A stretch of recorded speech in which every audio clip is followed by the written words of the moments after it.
Well, I want to welcome everybody to this Zoom conversation webinar with Dr. Isaac Hebden, and who's a good friend of mine. And I'm very grateful that he was able to give some time for what I believe is a really critical conversation for pastors and churches right now, particularly because of the climate we live in and the challenges that we're facing. And every pastor on the planet is working hard to make adjustments based on COVID-19.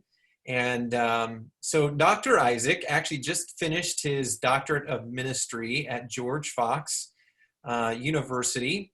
And coincidentally, his dissertation was on helping pastors deal with burnout and making the different decisions and choices that they need to take steps for soul care and spiritual health. In fact, the title, and correct me if I'm wrong, Dr. Isaac, of his dissertation is The Avoidance of Burnout Among Open Bible Pastors, Creating Healthy and Vibrant Leaders in Ministry.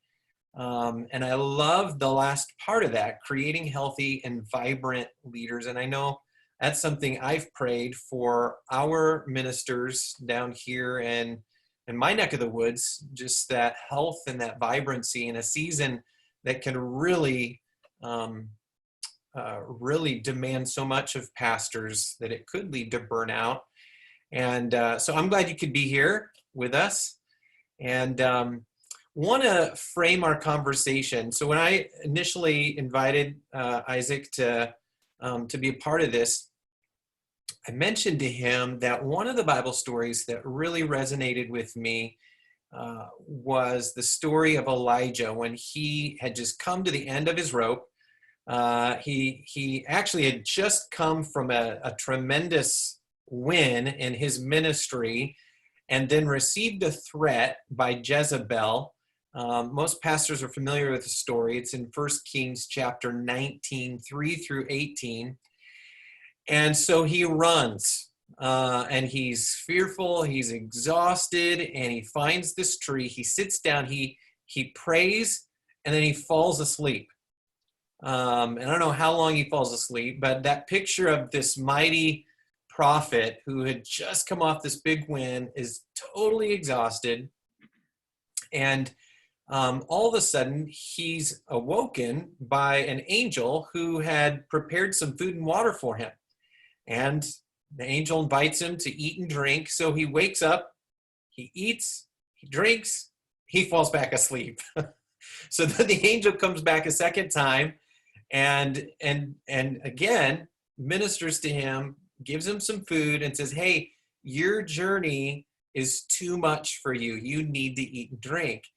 So he does. He wakes up, he does what the angel instructs him to do, and then he proceeds on another 40-day jaunt, 40-day, 40-night to Mount Horeb. So he has come from this victorious season, is fatigued, burnout, exhausted, ministered to, and then he goes on another 40-day journey to Horeb, where he begins to have this conversation with God. And this, again, is very familiar with a lot of pastors, but he's having this conversation with God in the cave, and God says, I want you to step out into the cave, into my presence. So he does. And the first thing is this powerful wind tears through the mountain. Then an earthquake comes, followed by a fire, and then several versions refer to as a gentle whisper.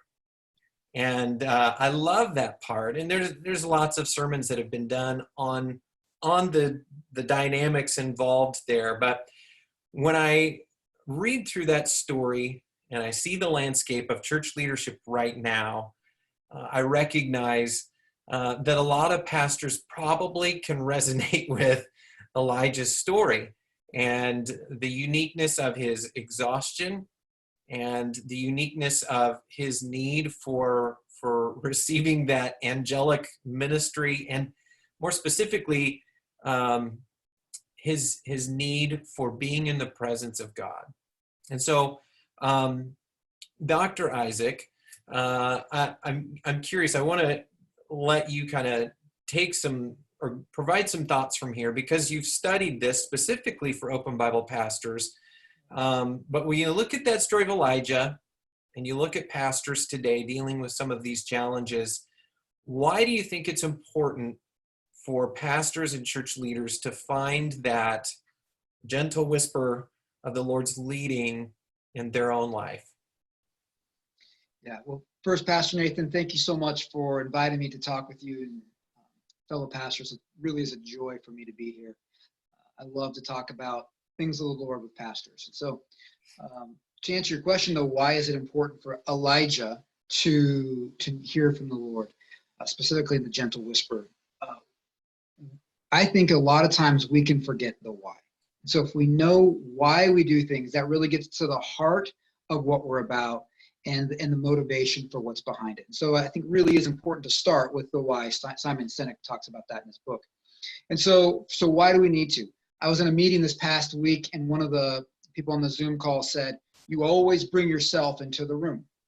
And what she meant by that is it's obvious that that's what happens. But what her meaning is whatever your gifts and abilities and talents, that comes in the room with you, and as well as the distractions, your weaknesses, your flaws, the anxieties that you feel inside of you, all of those elements, your past comes with you.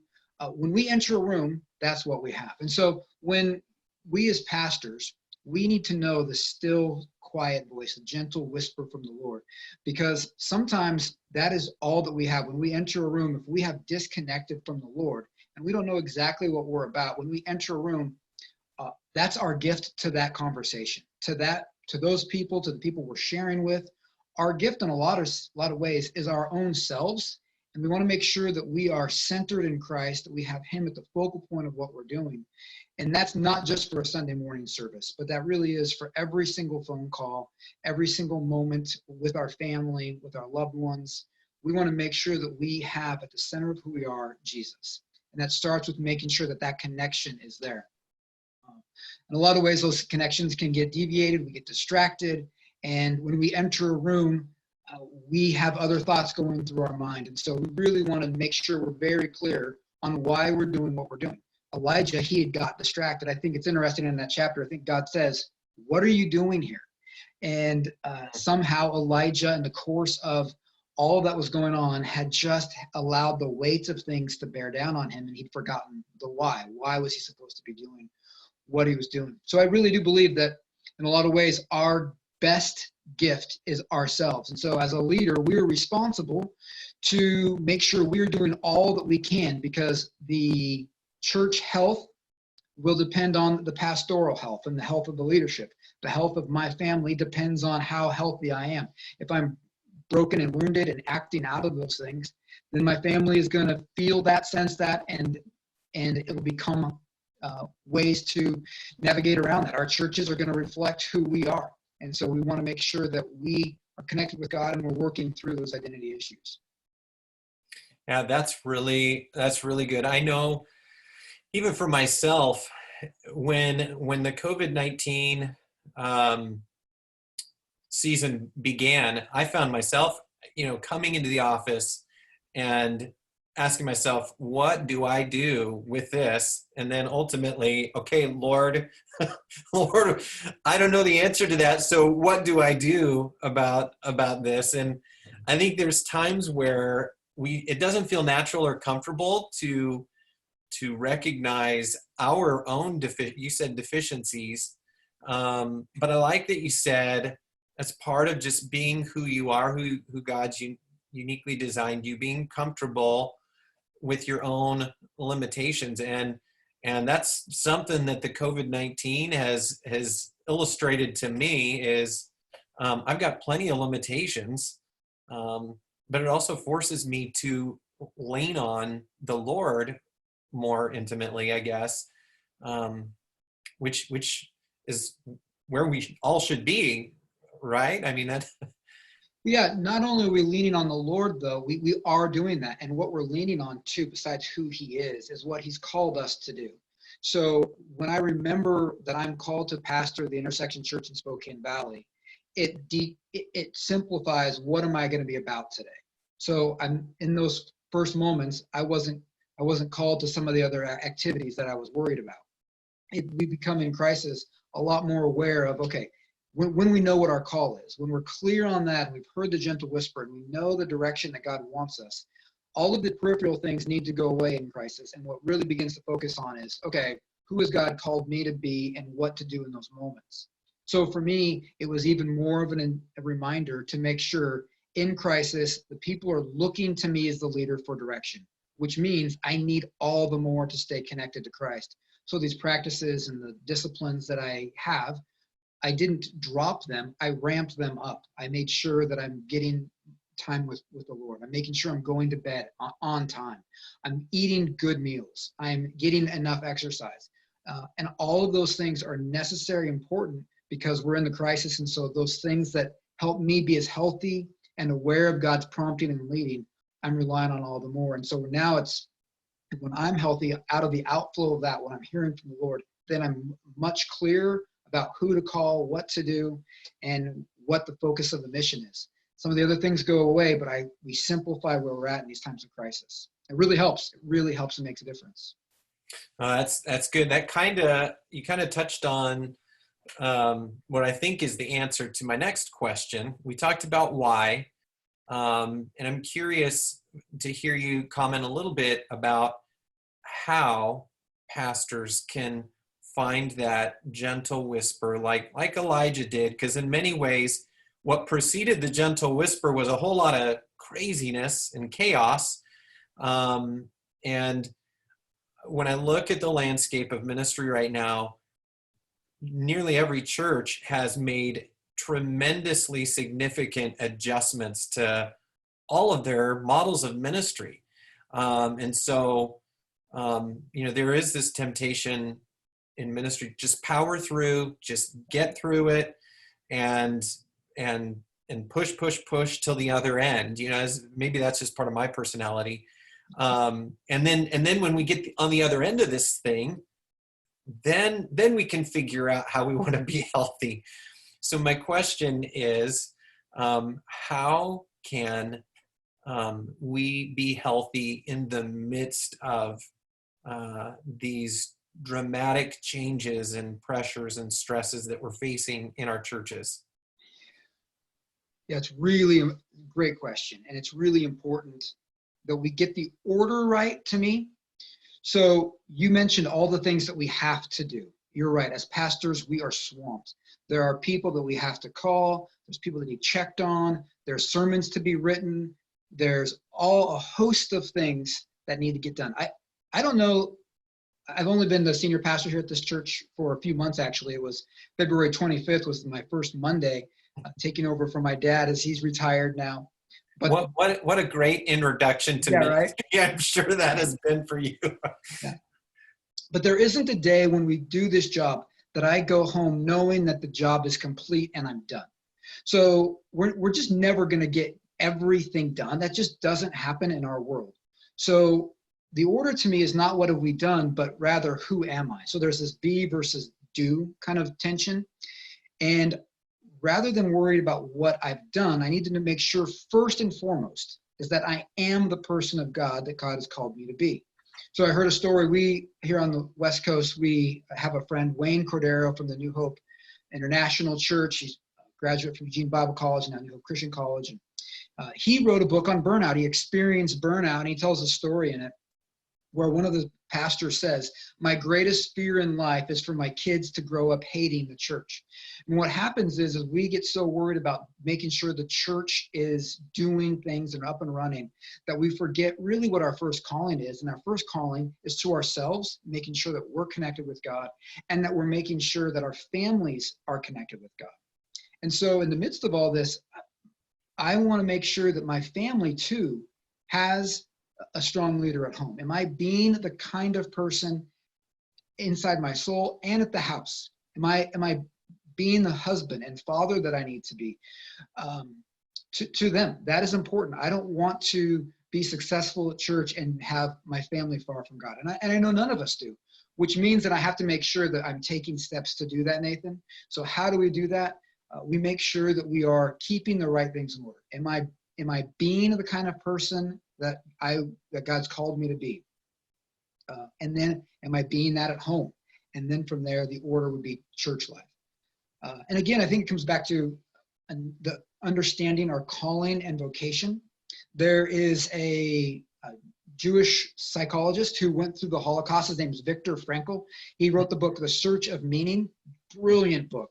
He was a psychiatrist when he was taken captive and was a Holocaust survivor. So he's in the prison camps, concentration camps, watching and observing the whole process. And in it, coming out of that experience, he had some observations. And one of them, he said, is that people who know what they're about have a much higher rate of survival. Who are we? What is our clear sense of identity? Those people that know what they're about, who God's called them to be and have a purpose, they're more likely to stay healthy. So that's why I say, start with who I am. The priority is for me to make sure I am connected with Christ and staying healthy in that. Secondarily is, what am I doing at home to make sure that my family is taken care of? Do they need me? I need to be responsive and attuned to that. We can often miss that assignment from our house. And then also making sure then the church is up and running. And it's a lot to balance. There's a huge tension. And yet, in the midst of that, our focus is on who are we, not what do we got done. We're going to go home every single night knowing that our job is not done. And that's where we have to just trust in the Lord and say, Lord, I've done what I could today for you. You're going to have to take it from there. And it's an uncomfortable position. But as pastors, a lot of time we grasp onto the control and say it's dependent upon me, when really it's dependent upon the Lord. And we have to trust in his graciousness and kindness and know it's his church and not mine. That's really good. That's really good input. I think sometimes we put so much pressure on ourselves, or we take control that really we're not supposed to, and it creates this unhealthy balance. You talked about the fact that really you just took over leadership of your church right before COVID-19 started. So you really didn't have a chance to get your feet wet, so to speak. It was just thrown right into the fire of it was not just the unknown of leading a church, but leading a church in an unknown season. So I'm curious, you talked about some different principles that I think are really good. What are some practices that you incorporated or do throughout the week personally to practice soul care or to keep yourself spiritually healthy? Yeah. So I'll definitely share with you what works for me. The great thing about God is that he is so unique and created each of us to be unique. So each person is going to respond differently. What works for me is going to be very different from somebody else. And it's okay. And so we just need to learn and practice what helps us stay connected with Jesus. And we also have different seasons of life. So what worked for me a couple of years ago when my kids were younger works less for me now that they're becoming teenagers. And so I think some of those things are going to change. And we just need to be flexible and make sure we're not hearing that these are rules and regulations, but rather they're practices that help us become the person God's created us to be. So I think that's a really important part to think through. For me, there's a couple of things that have dramatically changed who I am. So I am driven by the clock. I know exactly where I need to be, at what time, at every moment of the day. And what happens is it just create this sense of hurry. I'm always trying to get to the next thing. And so one of the guys I respect and read often is Dallas Willard. And in it, he said the most important thing for a person's spiritual development is to ruthlessly eliminate hurry from your life. And I read that and went, oh, that is me. I'm just constantly in a state of hurry. And so what I've done over the course of the last few years is set my timer on my watch. So I have a timer on my watch. So that way I'm not stressed about it, worried about it. It buzzes and I'm okay. I will set a time, and it depends on where I'm at, or what time frame. It started just a couple of minutes and I worked my way up to 10 to 12, 15 minutes, where I will sit in a chair and just sit and reflect on Jesus. So just pure silence, that silent voice, that quiet whisper that Elijah says, that word there actually is in the absolute silence, he heard God. And we don't allow God the ability to speak to us sometimes because we're constantly going. Yeah. So for me, what I have really done, the practice that's changed and slowed me down, is sitting and just reflecting on God, going through maybe the Lord's Prayer or Psalm 23 or just some other prayers to just stay focused on Jesus. And it slowed me down and helped me be directed by His Spirit throughout the weeks. So it's 15 minutes in the morning, but I'm getting better at hearing His voice throughout the day when I am moving. That's one thing. Another thing is I do exercise. I think that it's not, we're not just parts. We're not just emotion or will or mind. The intention was we were supposed to be integrated beings. And when sin came, our integrated beings were separated. And so now what I think with my mind can be different than what I end up doing with my body. And Paul said, I did one thing and I wanted to do something else.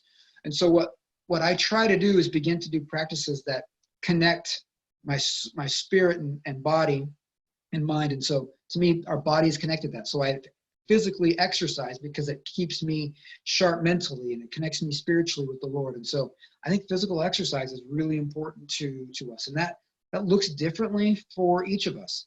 We each have different talents and abilities and health issues.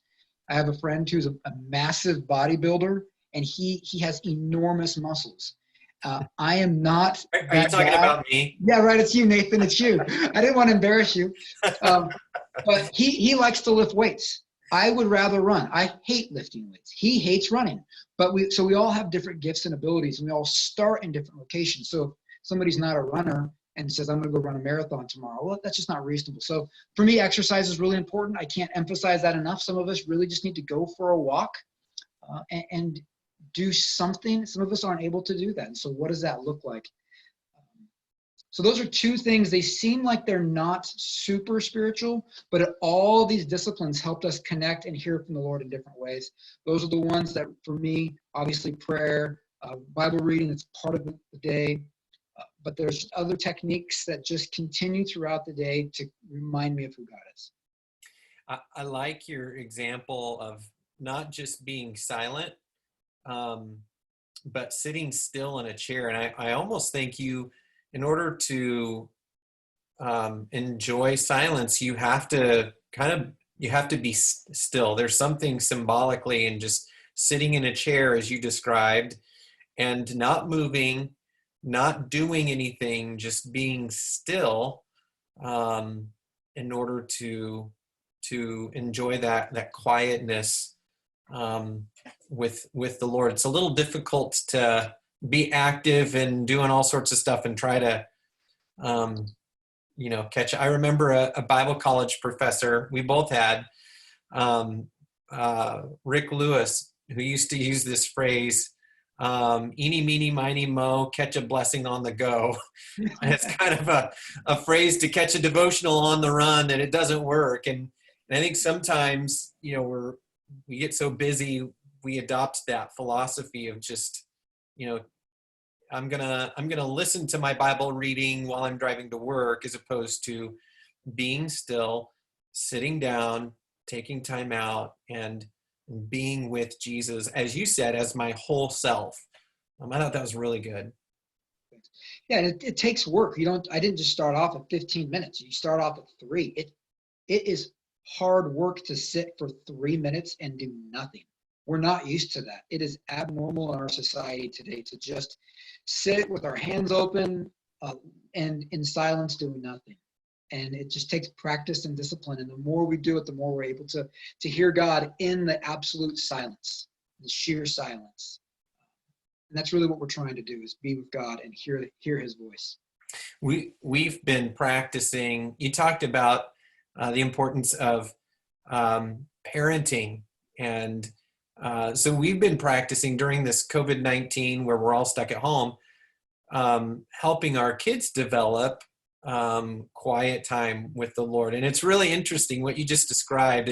Starting out with young kids, number one, being still, is really difficult. And then being quiet or silent is also, so when you combine those two things for kids, it's unnatural. It's a challenge. And I think equally for adults, but it's fun. So we've done this and introduced this idea to our kids, not just to have a devotional time or to read a Bible story to them, but to have them find a place of quietness where they can be still, even if it's short, just to listen for the voice of God. And it's been fun to see how they'll come back and say, this is what I felt the Lord speak to me, or this is what I got out of my Bible reading. And so anyway, as you were mentioning that, it made me think of that. You're right. What it does for me anyway, it begins to, as I listen to the Lord, I can sense certain emotions welling up inside of me. For me, yesterday, we did it during staff meeting. I had the staff do it together. And there's a tremendous amount of insecurity coming up while I was just sitting and trying to be with the Lord. And I thought, why am I insecure? What about me is the sense of I'm not good enough? Why is that? And the Lord was able to remind me, He loves me. He's with me. I'm His beloved. I'm chosen by Him. Holy ones, what Colossians 3 tells us. And so, when we're able to silence these emotions, pay attention to these emotions, because that's what God is trying to get us to refine us, to shape us. And it's painful to sit in the silence. These thoughts come up in our anxieties and worries and fears, the sense of I got to get this done, I don't have this done. Again, it's just a sense of control begins to take root. And sitting in silence, what you're doing with your kids, it's hard work, and God uses that to shape and mold us into who we are. Mm-hmm. Let me switch gears a little bit. Circling back to Elijah, and one of the things that drove him to where he went in that story was his fear. He was afraid of Jezebel. He was afraid. I think in there it talks about he was frustrated because Israel had rejected the Lord. So he had some fear of failure himself. And I know during this season, especially for pastors, many are dealing with genuine fears. How is my church going to look differently 2 months from now? Because it looks totally different than it looked 2 months ago. So, there might be some fear of lack of control, a fear even perhaps of financial challenges, or just fear of the unknown. So speaking from, the idea of soul care, spiritual health, what are some ways you think pastors can deal with some of those fears in a healthy way? Yeah, I think it's important to recognize that we're afraid and name it. So even saying, I'm afraid of not having enough finances and not having enough money to continue moving, to continue having the church, and then I'll be out of a job. I think naming it really brings some reality to it, and that's okay. So that's, I think, naming it. Let's start with there. Recognizing that we're afraid and starting. The next thing, though, is I go back to, again, the idea of a calling. So when we are afraid, if we go back to the sense of calling, for me, that's what I do. Okay, did God call me to this church? Yes, He did. Okay, so if He did, what is my current assignment? And so then I just start going through the ideas of calling. Okay, what am I called to do today? What's the next right thing for me to do in the midst of that? And as I begin to think through and be reminded of the calling that God has in my life, then I'm reminded that God isn't going to leave me. He's never going to forsake me. And so it starts again with having a clear sense of identity, purpose, and calling. When we do that, then some of those fears begin to subside. For example, I believe that God didn't call me to this church to have it closed within the first 6 months.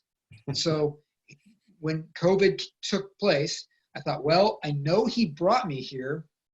I don't know what it looks like now, but I know that I'm here for right now. And if the door did close, that doesn't mean that He still didn't call me to that place. It just looks different. I'm still His beloved and chosen person. So some of those fears, again, it's just taking too much responsibility on it and getting outside of what our calling is. For those of you pastors who are facing your doors being closed, God is still with you. Your calling of being a pastor or being somebody to shepherd and guide and direct people, that still hasn't gone away. The assignment just looks different. And so I think making sure that we're not tied to an assignment, but rather to who we are. Again, it's that, am I doing something or am I being someone? If I'm more faithful to who God has called me to be, then the assignments will change and then the fear lessens. Mhm. At least for me, just making sure I'm really clear on that. Yeah, no, that's good. And I know most pastors have preached sermons on fear and dealing with fear, and can, all those scriptures are pretty familiar. But I think when you're thrust into this situation, as we all have, it's totally foreign and new. Genuine fear and concerns rise up, and I think it's fine to ask, okay, how do we deal with this? How do we face that? And I think those are good. Just reminding yourselves of who the Lord is, who He's called you. I liked your point. Do I believe the Lord put me here in this church, in this position of leadership, only to see everything fold within the first 6 months? And naming those things are good. So one of the things that I really found fascinating is that your entire dissertation was really studying open Bible pastors, burnout, and creating healthy and vibrant practices, which I love that word vibrancy. That and the word flourish have been the two words that I've prayed over our churches here in the Southeast, that during this season, our pastors and churches would truly flourish and experience vibrancy in their walk with the Lord, but also in their ministry, because it's such a critical and significant time to be ministers of the gospel. So, because of your dissertation, your studies, and all that, I'm curious, as a pastor and as somebody who's studied those things, what would be, I guess, for lack of a better word, your prescription for pastors right now? What would be some of the main things you would prescribe, as not necessarily as medicine, perhaps, but or spiritual medicine, but as just healthy practices, as somebody who's studied that, and as somebody who's in the trenches of leading a church right now, what would you prescribe for pastors right now?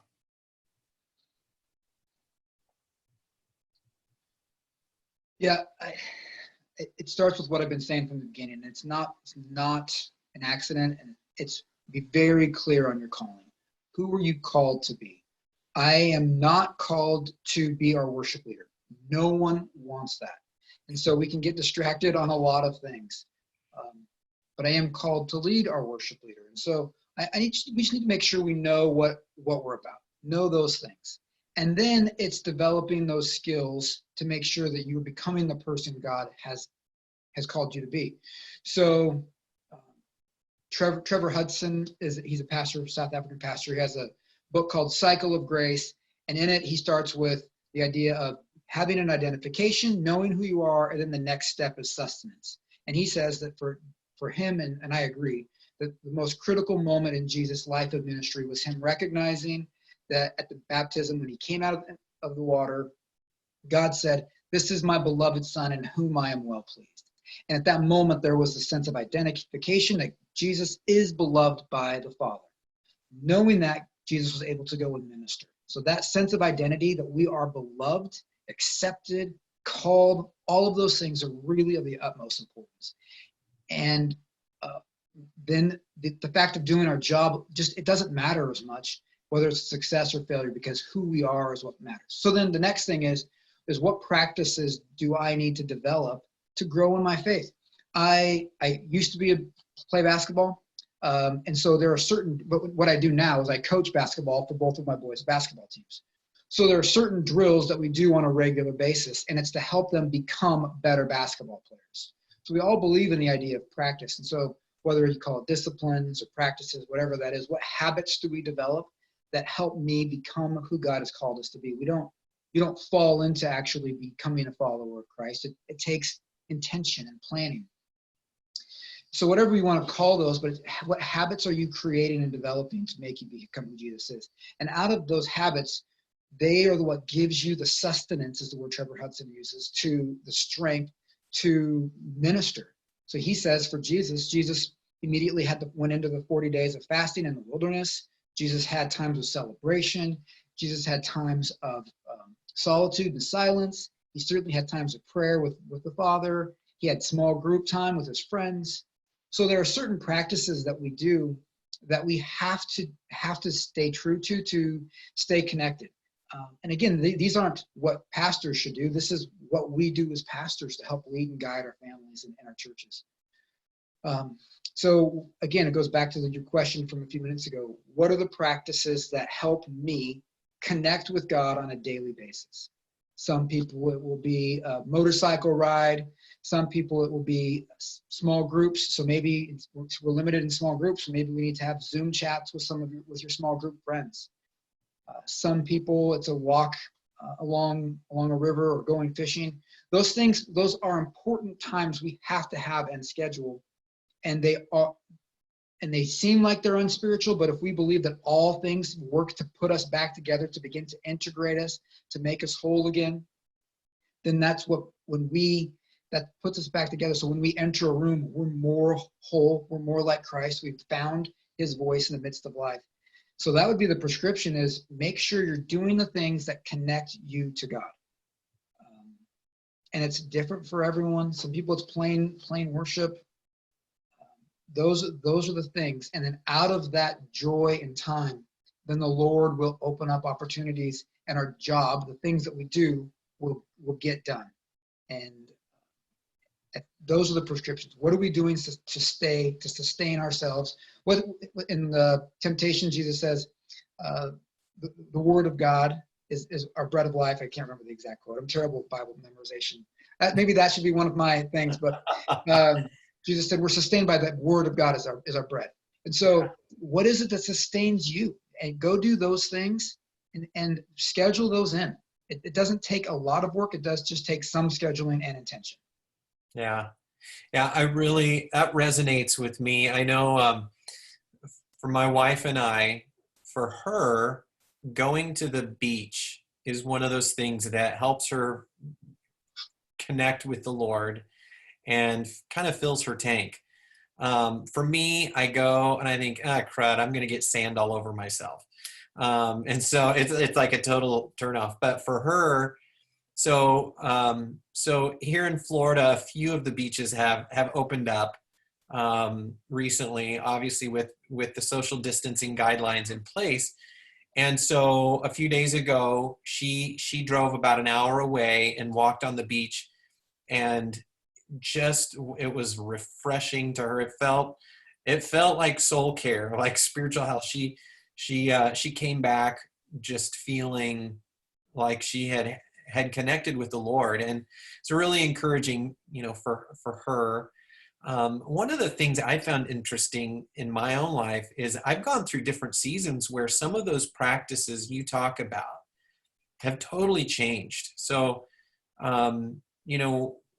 I remember them changing in different seasons. Like when we started having kids, the ways I connected with the Lord changed because I was getting less sleep, and I had to find different times to have meaningful connection with the Lord, because usually early in the morning after I'd been up and, changing diapers and whatnot, it just wasn't really quality time.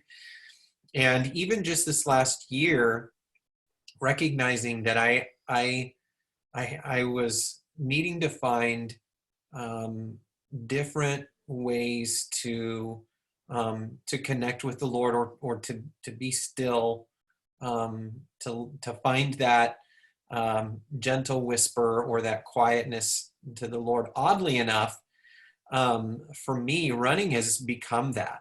I'm a terrible runner. and really like an ugly runner. You know, one of those runners where if you're driving and you saw me running, you'd probably feel like you should look away. Um, but for me, it's become a way to just sort of wash out, everything. And I'll put worship music in my ears, and it's like I'm able to tune everything out and just sort of really be with the Lord.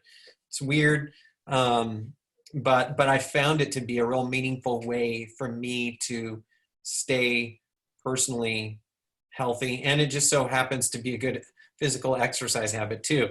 But I think that's kind of an interesting thing that I'll be intrigued to hear from pastors is during this time, what did they learn about their own soul care and spiritual health? How did they have to not just adjust their church's ministry or outreach or practice of mission, but how did they have to shift some of their own personal soul care habits? And some may not be major shifts, maybe little different things, but yeah, I think one of what I hear you saying too is I can hear other pastors saying, that sounds selfish. I wish I had time. But the reality is, Nathan, if you and I are planning on ministering into our 60s or 70s, if we don't exercise or we allow the anxiety to build up, we'll never make it. And so for me, I'm not just thinking about today and the job that needs to get done. I believe that the Lord has called me to minister into my 70s and 80s, which means I need to live into my 70s and 80s. So that means that I'm going to have to eat well. I'm going to have to reduce the portions. Yes, I could go back for another baked potato, but I probably shouldn't because I'm looking long term. And so if our goal is long-term legacy and having a deep impact and living out the life God has called us, that does mean that we're going to have to live well, live within boundaries and limits. And that includes being wise with how we treat our body, going home at a decent hour, and just remembering the work is the Lord's. Go home and be with your family. It sounds selfish, but really, if we want to make a big impact, don't we want to last 20 years longer than burning out, having a heart attack, and having to find another career or dying? And so, again, if we go back to how I started by saying we bring ourselves into the room, I want to bring myself into the room 30 years from now, which means I need to think and plan that way. So it is selfish, but it's also because I believe the Lord has called me to say things to people and to help them. yeah. So it is selfish, but it's also motivated by it because I believe the Lord wants me to help you. And so because of that, I'm going to live this way.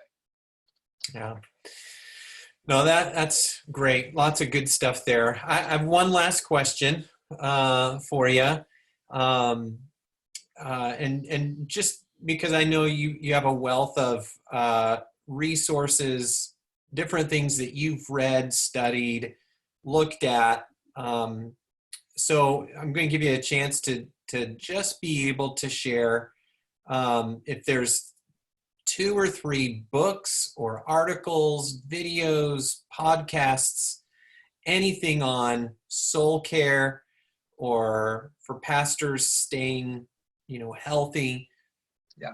2 to 3 things that you would just totally recommend to anybody listening right now. Man, there's so many. So I think a couple things. Podcasts, if you're looking for leadership and just ideas, then go to Carey Nieuwhof's Leadership Podcast or Andy Stanley's or Craig Groeschel's Leadership Podcast. Those all have really important leadership ideas for us in the church. If you're looking for healthy leaders, being a spiritually healthy leader, then Pete Scazzero's Emotionally Healthy Leader is just the best. They're short mostly, so that you can usually get them on the drive or while you're getting ready for your day. And there's another one named James Bryan Smith. He does the Things Above podcast. He's a professor at Friends University in Wichita, Kansas. It's usually 12 minutes long and just helpful insights into help us stay connected to the Lord. And as far as books, Pete Scazzero's Emotionally Healthy Leaders, the best. Dallas Willard, Renovation of the Heart, and John Ortberg's Soul Keeping. Those 2 books in particular just changed my life to help me make sure, what am I doing to stay connected? What responsibility do I have in my own growth for the Lord? So it would be those things. I echo that. I've read the Soul Keeping. Actually, I think I think I read the soul keeping book with you years ago. We did that together and discussed it. Loved that book. And then Peter Scazzero's Emotionally Healthy Leader. I read that I read that about 9 months ago, and I slow read it because it was so good. When I finished it, I started it and have been reading it a second time just because it's really resonated with me. So, Dr. Isaac, thank you Can I so say much. one more thing? One more Yeah. thing. Almost wanted to tie it into somewhere else, but both Rochelle and Newhoff mentioned this, and I think they're absolutely right in the midst of this crisis. Is both of them referenced from Jim Collins' Good to Great, the Stockdale principle. Stockdale was he was the highest ranking person who was captured in the Hanoi hotel in the Vietnam War. He was tortured multiple times. And in it, they reference the Stockdale paradox, which says that in the midst of crisis, who are the ones most likely to survive? And Stockdale said that the ones who are most likely to die or burn out are the optimists, not the ones who are afraid.